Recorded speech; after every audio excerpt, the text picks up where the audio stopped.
Welcome to the Storyteller's Haven channel. In the picturesque city of Daytona Beach, where the sun dipped low over the Atlantic, the summer of 2005 brought a false sense of safety. Tourists flocked to the sandy shores, unaware that a predator lurked in the shadows, ready to shatter the tranquility. The first victim, a young woman named Jessica, was a local waitress with dreams of leaving town. Her disappearance went unnoticed until her body was discovered near the shore, a chilling harbinger of the darkness that was to come. As the months passed, police noted a disturbing trend. Jessica's murder was not an isolated incident. By the end of 2005, another body was found. A college student named Rachel, shot in the head and dumped just off the highway. The similarities in the killings sent shockwaves through the community. Fear began to grip Daytona Beach as locals realized something sinister was at work. With 2 bodies found, investigators realized they were dealing with a serial killer. The pressure mounted as they scoured the city for clues. Detective Mark Lawson, a veteran investigator with a keen eye for detail, took the lead. He found a link between Jessica and Rachel. They both frequented the same bars. The killer was targeting women who sought companionship in the nightlife. As news of the murders spread, media outlets descended on Daytona Beach. Headlines screamed of the Daytona Beach killer, fueling public panic. The community held candlelight vigils, and women began to take extra precautions at night.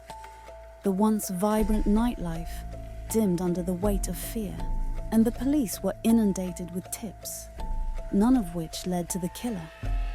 In May 2006, the third victim, a young mother named Sarah, was found near the beach. Her family had reported her missing after she failed to return home from a night out. The brutality of Sarah's murder sent a shockwave through the community. With each victim, the urgency to catch the killer grew, but the clues remained elusive. As detectives investigated, they discovered a disturbing connection between the Daytona Beach murders and a series of unsolved cases along California's Interstate 5. 4 victims had been found along the expressway, all sharing similar circumstances. It seemed the killer was on the move, evading capture by crossing state lines, leaving no trace of his identity.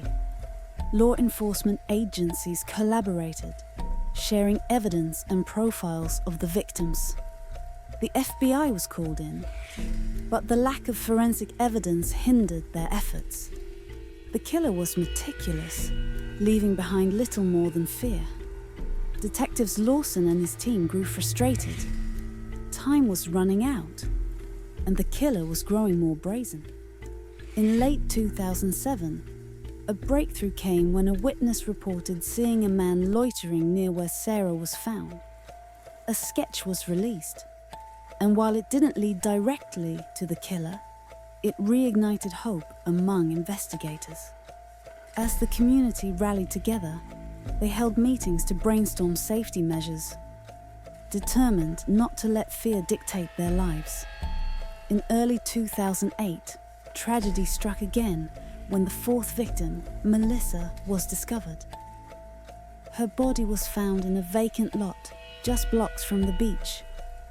The gruesome nature of her murder sent the community into a frenzy. With 4 victims in 3 years, the Daytona Beach killer was becoming a dark figure in the city's history. As investigators combed through evidence, they revealed that the killer often left a distinct calling card, a small hand-painted seashell placed near the bodies. Detective Lawson believed it was a symbol of his taunting nature. The search intensified as media attention surged again, and the killer was now the focus of a nationwide manhunt. Unbeknownst to investigators, the Daytona Beach killer reveled in the chaos he created. If you like the video, do not forget to like the video and subscribe to the channel. And do not forget to invite your friends. Thank you.